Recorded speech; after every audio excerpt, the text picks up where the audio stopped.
Main কারণ যেটা হলো দেশের সার্বিক অবস্থা এবং বৈশ্বিক যে অর্থনৈতিক একটা অস্থিরতার মধ্যে দিয়ে যাচ্ছে, সে সকল কারণে আসলে মানুষের কনজাম্পশনও কমছে। বিশেষ করে আপনি যদি ধরেন ইউরোপ আমাদের একটা বড় বায়ার, কিন্তু সিঙ্গেল লার্জেস্ট কান্ট্রি যেখানে আমাদের প্রায় 20% মতো এক্সপোর্ট যায় ইউএসতে, সেখানে মিনিমাম 10% করে বাড়ছে। এটা কান্ট্রি ভেদে আমাদের আলাদা 20% আছে, ভারতের এটা 50% আছে, কোনো দেশে যেমন ইন্দোনেশিয়াতে 19% আছে। সো এই কনজাম্পশন কমার ফলেও কিন্তু এক্সপোর্ট আসলে মানুষ কমিয়ে দেয়। দেশের রপ্তানি আয় কমে যাওয়ার কারণ ও সমাধান নিয়ে আলোচনার জন্য আমাদের সঙ্গে আজ স্টুডিওতে উপস্থিত আছেন জাগো নিউজের চিফ রিপোর্টার ইব্রাহিম হোসেন অভি। আপনাকে স্বাগতম আমাদের আজকের আলোচনায়। জি, ধন্যবাদ। আপনার কাছে শুরুতেই জানতে চাইবো যে সেপ্টেম্বরের সামগ্রিক রপ্তানি আয় পতনের পেছনের মূল কারণগুলো আসলে কি কি? না, সবাই আমরা একটা জিনিস জানি যে ট্রাম্প প্রশাসন যে নতুন ট্যারিফ আরোপ করছে, সেই ট্যারিফটার একটা ডোমিনো ইফেক্ট আসলে অ্যাক্রস দ্য গ্লোব পড়েছে। কারণ হলো যেই ট্যারিফটা প্রথমে ঘোষণা দিল সেটা কিছু সময়ের জন্য স্থগিত করা হলো, তারপরে আবার কান্ট্রির সাথে বাইল্যাটারাল নেগোসিয়েশনের মাধ্যমে নতুন করে রেট সেট করা হলো। তো এই যে বিষয়টা নতুন ট্যারিফ, এটা আসলে এক ধরনের অনিশ্চয়তায় ফেলে দিয়েছিল গ্লোবাল যারা ম্যানুফ্যাকচারার এবং যারা বায়ার বা ব্র্যান্ডস যারা আমাদের কাছ থেকে পোশাক সহ অন্যান্য পণ্য আমদানি করে। তো এই আনসার্টেনিটির কারণে অনেক সময় যেটা হয় যে একটা নেগোশিয়েটেড যে ডিল থাকে, সেই ডিলটা অনেক সময় হেল্ড করে রাখে যে আচ্ছা দেখি বিষয়টা কি দাঁড়ায়। তো সেপ্টেম্বরে যে রপ্তানিটা কমেছে এটা অগস্টেও কমেছিল, কারণ হলো আমাদের যে নতুন শুল্ক, পাল্টা শুল্ক যেটা, সেটা বাস্তবায়ন হয়েছে, শুরু হয়েছে গত 2 মাস ধরে। এইটা একটা কারণ, বাট একমাত্র কারণ না যে এই কারণেই শুধু রপ্তানি ফল করেছে।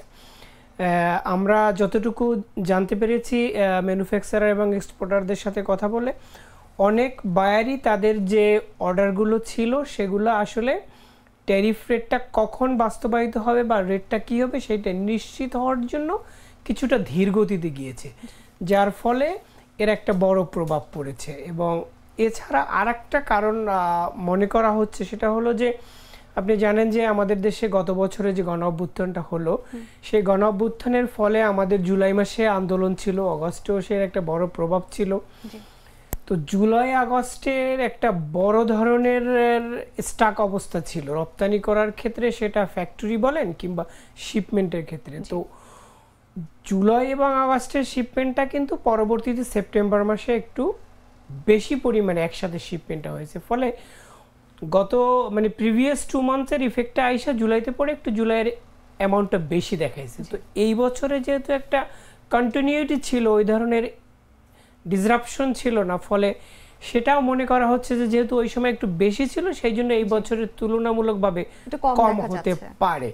এটা একটা কারণ। আর মেইন কারণ যেটা হলো দেশের সার্বিক অবস্থা এবং বৈশ্বিক যে অর্থনৈতিক একটা অস্থিরতার মধ্যে দিয়ে যাচ্ছে, সে সকল কারণে আসলে মানুষের কনজাম্পশনও কমছে। বিশেষ করে আপনি যদি ধরেন ইউরোপ আমাদের একটা বড় বায়ার, কিন্তু সিঙ্গেল লার্জেস্ট কান্ট্রি যেখানে আমাদের প্রায় 20% মতো এক্সপোর্ট যায় ইউএসতে, সেখানে মিনিমাম 10% করে বাড়ছে। এটা কান্ট্রি ভেদে আমাদের আলাদা 20% আছে, ভারতের এটা 50% আছে, কোনো দেশে যেমন ইন্দোনেশিয়াতে 19% আছে। সো এই কনজাম্পশন কমার ফলেও কিন্তু এক্সপোর্ট আসলে মানুষ কমিয়ে দেয়। তার যে ওয়্যার হাউস থাকে, সেটা যতক্ষণ না পর্যন্ত খালি হয় ততক্ষণ না পর্যন্ত সে কিন্তু নতুন করে ইম্পোর্টের অর্ডার বা যেই ফিনিশ গুডটা থাকে সেটা নিতে আগ্রহী কম থাকে, কারণ তারও তো একটা এটা ওয়্যার হাউসের ক্যাপাসিটি আছে। এইগুলো মোটা দাগে বলা যায় যে একটা কারণ, যার কারণে আসলে সেপ্টেম্বর মাসে এবং গত অগস্টেও রপ্তানি নেগেটিভ ছিল। আর একটা বিষয় হলো, আপনি যদি দেখেন অন্যদিকে ফার্স্ট কোয়ার্টার অর্থাৎ জুলাই সেপ্টেম্বর মাসে যদি দেখেন, সেখানে কিন্তু রপ্তানি বেড়েছে। এখানে কিন্তু এটা আবার একটা আশার কথা যে না, আমরা সামগ্রিক যে প্রথম কোয়ার্টার সেটা ভালো করেছি, সেখানে প্রায় 5.65% বেড়েছে। যদিও এটা ধরেন লাস্ট 5 বছরের তুলনায় ভালো, লাস্ট 2 বছর মাঝখানে 22-23 অর্থ বছরে একটু নিম্নমুখিতা ছিল। তো সেটা আবার গিয়ার করছে, এটা একটা ভালো দিক। কিন্তু এই অবস্থাটা আসলে কোন দিকে টার্ন নিবে সেটা হলো দেখার বিষয়। আচ্ছা, সেপ্টেম্বরে নেতিবাচক প্রবৃদ্ধি থাকা সত্ত্বেও চলতি অর্থ বছরে আমরা যেমনটা দেখলাম যে প্রথম প্রান্তিকে রপ্তানি আয় কিন্তু বেড়েছে। কোন খাতগুলোতে আসলে এই আয় বৃদ্ধি পেয়েছে? এবং আমি যদি আরেকটু জানতে চাই যে এই জায়গায় আসলে দেশের রপ্তানি খাতের সম্ভাবনা এবং চ্যালেঞ্জগুলো কি কি হতে পারে? আমাদের সামগ্রিক যে রপ্তানি, সেখানে আমরা সবসময় হাইলি ডিপেন্ডেন্ট হয়েছি আরএমজি সেক্টরের উপর, যেটা তৈরি পোশাক শিল্প। প্রায় 85 বা 84% আসে গার্মেন্টস সেক্টর থেকে। সো এই সেক্টরটাতে যদি কোনো ধরনের প্রভাব পড়ে তাহলে আমাদের টোটাল অর্থনীতিতে প্রভাব পড়ে। সেটা আপনি যদি এমপ্লয়মেন্ট জেনারেশন বলেন, টোটাল আর্নিংস বলেন, কিংবা ব্যাংকিং, মানে এভরি আসপেক্ট এখানে ইম্প্যাক্ট পড়ে। আর যদি গার্মেন্টসের বাইরে ভাবি তাহলে আমাদের বেশ কিছু উদীয়মান খাত আছে যেগুলোকে আমরা বলছি যে ইমার্জিং সেক্টর হিসেবে। ধরেন এগ্রিকালচারাল প্রোডাক্ট। এগ্রিকালচারাল প্রোডাক্ট আসলে এটা একটা ভালো, এবং এখানে আমাদের যে অপরচুনিটি আছে সেটা এখন পর্যন্ত আমরা কাজে লাগাতে পারছি না। এখানে কিছু প্রবলেম আছে, ধরেন সার্টিফিকেশন, প্রোডাক্ট ডেভেলপমেন্ট, তারপরে ধরেন বাংলাদেশের যে ক্যাপাসিটি এবং ক্যাপাবিলিটি বোথ, আমরা যে কোয়ালিটি প্রোডাক্ট রপ্তানি করতে পারি আমাদের যেটা আছে সেইটারও শোকেজেও আমরা কিছুটা দুর্বল। নিজস্বভাবে কিছু কিছু কোম্পানি আছে যারা তারা বিভিন্ন দেশে তাদের পণ্যগুলো শো করে, যেমন ধরেন প্রাণা রেফেল গ্রুপ আছে, তারপরে মাঝে মাঝে আমরা দেখতে পাই যে স্কয়ার গ্রুপ আছে, এরা বিভিন্ন হালাল শোকেজ হয়, তারপরে আপনার ফ্রাঙ্কফুটে একটা শোকেজ হয়, আগোয়াতে হয়, এই ধরনের, তারপর দুবাইতে হয়। এই যে ফেয়ারগুলো, এগুলোর মাধ্যমে যদি আমরা আমাদের যে এই ক্যাপাসিটিটা তুলে ধরতে পারি তাহলে আমাদের যে অতি নির্ভরশীলতা গার্মেন্টসের উপরে সেইটা কাটিয়ে উঠতে পারি। আর যেই সমস্যাগুলো আসলে এখন রপ্তানি খাত ফেস করছে সেই সমস্যাগুলো হচ্ছে যে নানাবিধ সমস্যা আছে। ধরেন ফ্যাক্টরির এক্সপানশন দরকার হয় আপনার প্রোডাক্ট লাইন বা প্রোডাক্টের চাহিদা অনুযায়ী, কিন্তু বর্তমানে দেশের যে আর্থিক খাত রয়েছে সেখানে কিন্তু একটা ভঙ্গুর অবস্থা বিরাজ করছে। ব্যাংক থেকে লোন পাওয়া বা রিশিডিউল করে অথবা অন্য কোনো পদ্ধতিতে এক্সপানশনে যাওয়াটা স্টাক হয়ে আছে। ফলে এটাও কিন্তু আমাদের এক্সপোর্টের একটা প্রভাব ফেলতেছে, কারণ আমি যদি আমার ফ্যাক্টরির ক্যাপাসিটি না বাড়াইতে পারি তাহলে আমার এক্সপোর্ট কোত্থেকে বাড়বে, সেই জায়গাটা তো রয়ে গেছে। প্লাস হলো রাজনৈতিক অস্থিরতা, তো একটা বিশাল ব্যাপার রয়েছে।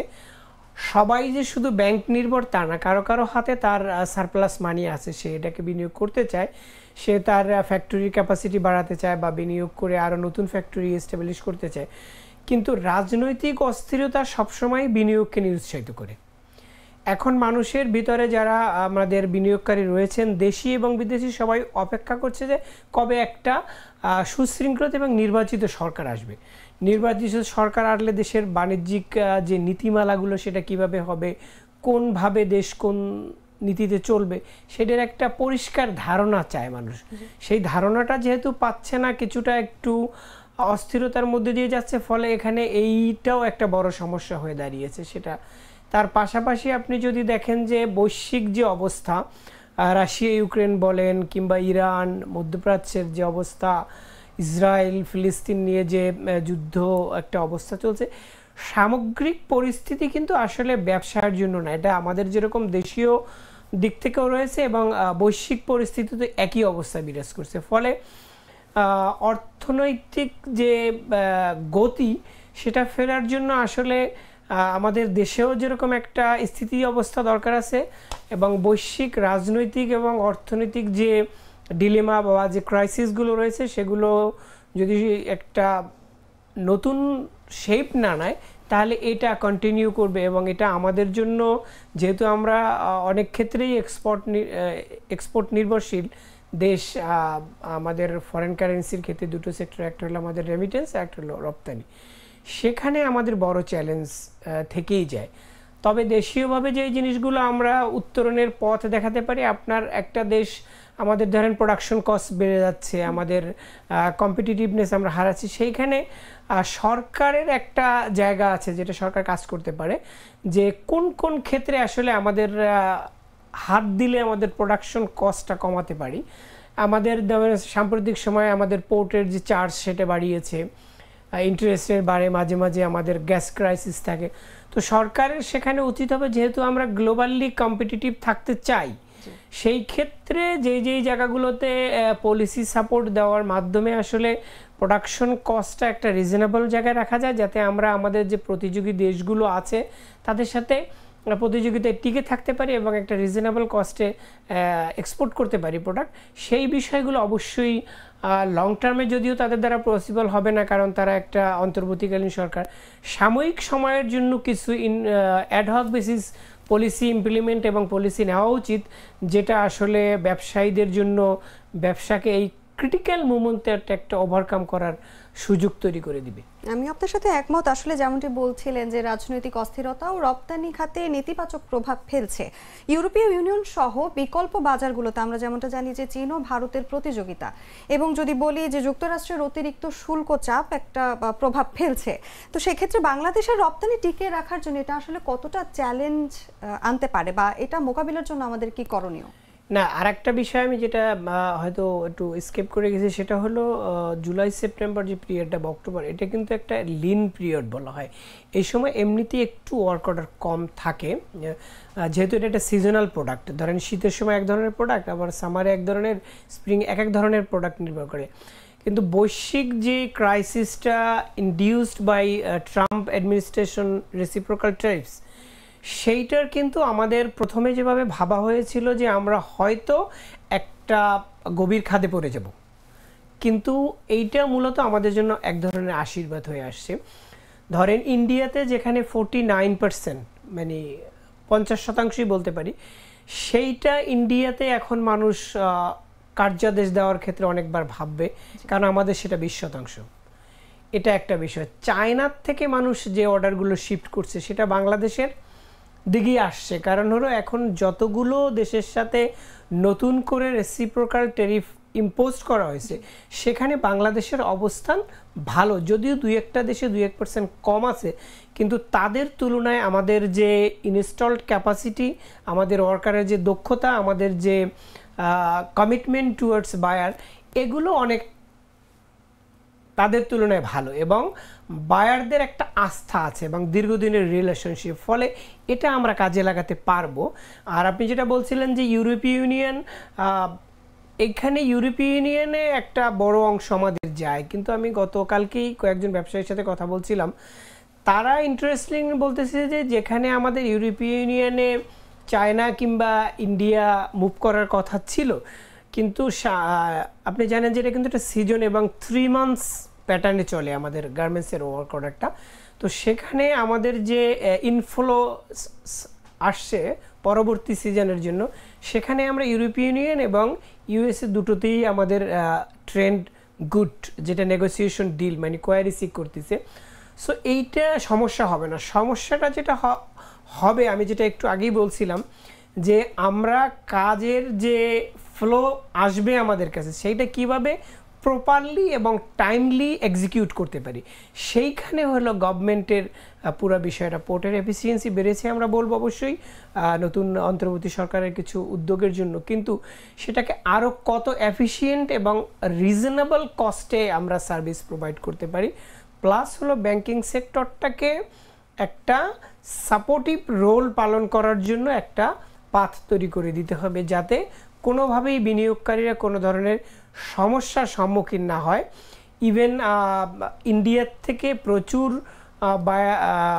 যারা ম্যানুফ্যাকচারাররা অলরেডি ইউএসের সাথে কাজ করছেন, তারা বাংলাদেশের মাধ্যমে সেই অর্ডারটা এক্সিকিউট করা চায় না।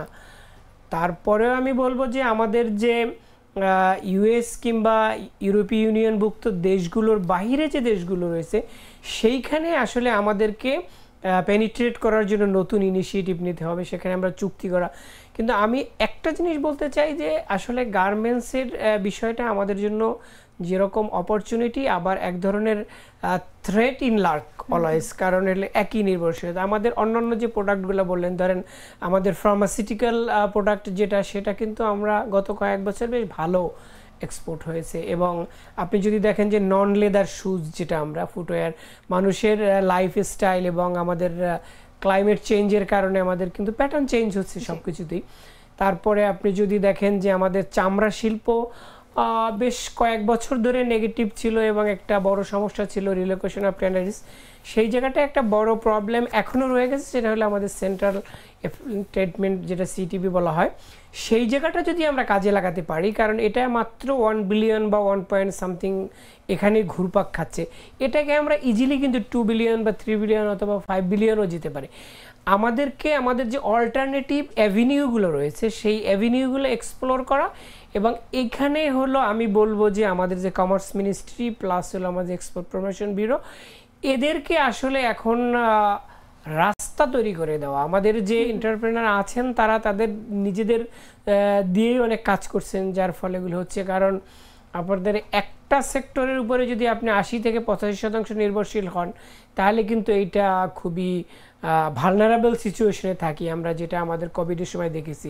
সো আমি বলবো যে এগ্রিকালচার সেক্টরে যেটা চলছে, আমাদের ইউকের বাজারে এগ্রিকালচার একটা বড় মার্কেট আছে, আমাদের মিডল ইস্টে একটা বড় মার্কেট আছে। আপনি যদি দেখেন প্রসেস ফুডের মার্কেটটা খুব দ্রুত গ্রো করছে। হ্যাঁ, এবং আরেকটা জিনিস আমি যেটা বলছিলাম যে আমরা যেখানে total 1 billion leather footwear and leather products export করি, সেখানে আমাদের কাপল অফ ইয়ার্সের মধ্যে আমাদের নন লেদার ফুটওয়্যার 500 মিলিয়নের উপরে চলে গেছে, 500 বিলিয়ন বলা যায়। তো why we are not going to this segment? এই যে বিষয়গুলো আমরা কাজ করতে যেয়ে দেখতেছি, এবং আমরা যেই ধরনের উইন্ডোগুলো আমরা এক্সপ্লোর করার জন্য আমরা বিভিন্ন সময় রিপোর্ট করে থাকি। আই বিলিভ যে বর্তমান যে অন্তর্বর্তীকালীন সরকার আছে তারা তাদের ইনিশিয়েটিভগুলো ব্যবসায়ীদের প্রতিনিধি আছে নিয়ে কাজ করবেন, এবং এক্সপোর্ট যেহেতু আমাদের সবচেয়ে বড় আয়ের উৎস এবং বড় কর্মসংস্থান, সো এই জায়গাটাতে আমাদেরকে সবাইকে সম্মিলিতভাবে মনোযোগ দিতে হবে।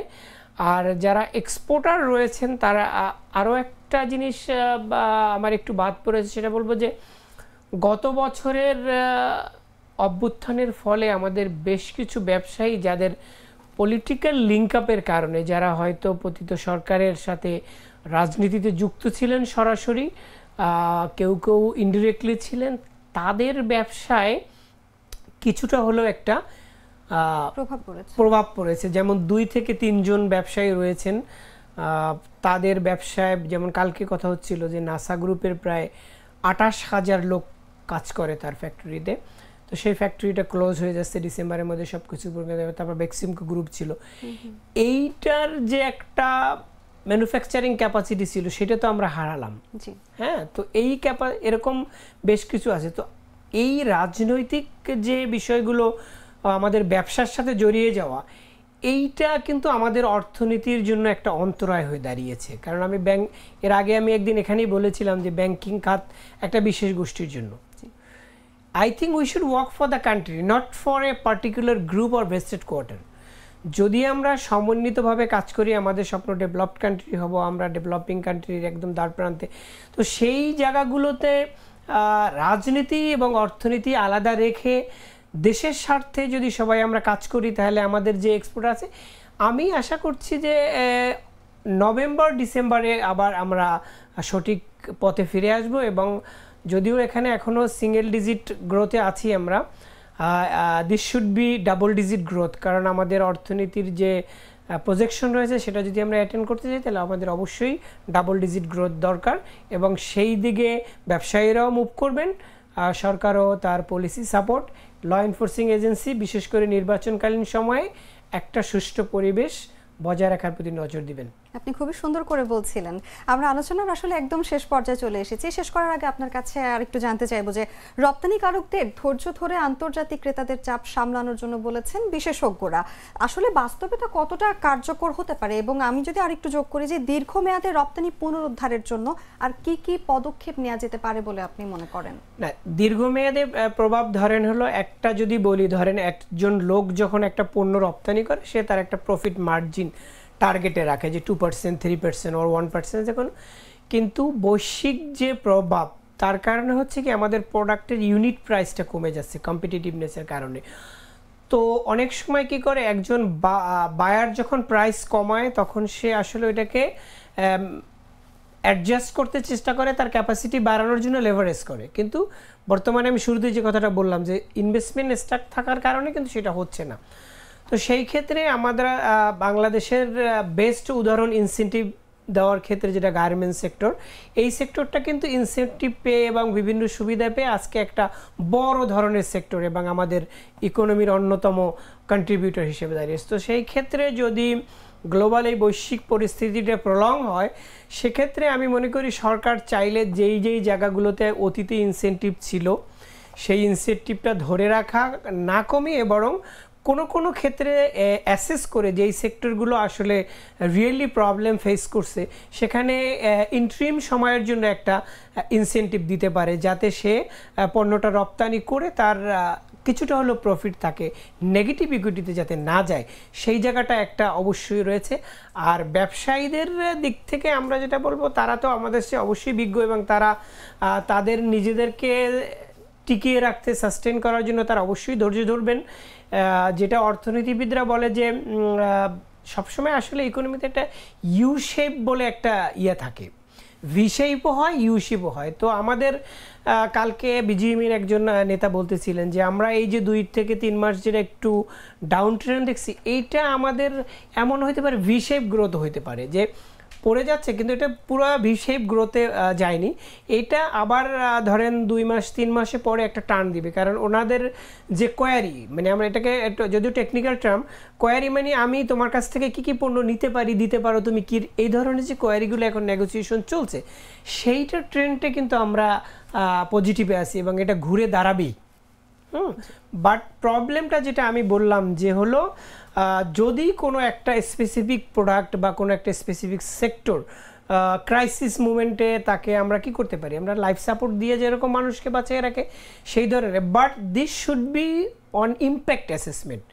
আসলে কি ওই প্রোডাক্টটা প্রবলেম ফেস করতেছে বা কোন পরিমাণে দিলে আসলে 1% দিব না 0.5%, এটা করে একটা ইন্টারিম সময়ের জন্য অবশ্যই একটা সেক্টরকে তুলে রাখা যায়। কারণ হলো একটা বায়ার যদি একবার একটা দেশ থেকে চলে যায়, তাকে ফিরিয়ে আনতে কিন্তু আবার অনেক সময়ের একটা ব্যাপার থাকে। সো আমরা যাতে বায়ার কনফিডেন্স ধরে রাখা, বায়ারদের ওয়ার্ক অর্ডারটা এখানে ধরে রাখতে পারি, সেই জন্য সাময়িক সময়ের জন্য আমি যেটা বলছিলাম যে এই সরকার হয়তো লং টার্ম কোনো পলিসি নেওয়া তাদের জন্য কঠিন, কারণ পলিটিক্যাল কনসেনসাস থাকতে হয়, সব কিছু থাকতে হয়, আর তারা একটা নির্বাচনের ডেডলাইন ঘোষণা করেছেন, তারপরে তারা থাকবেন না।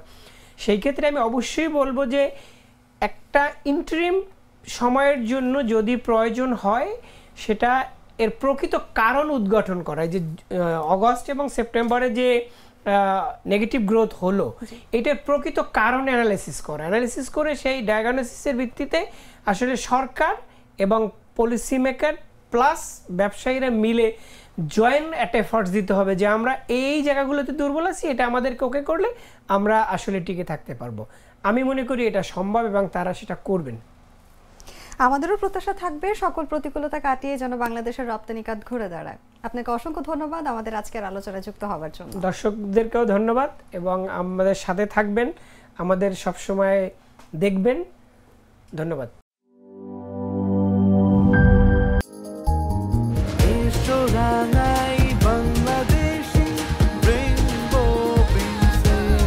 রেইনবো পেইন্টস, ছড়াও জীবনের রং।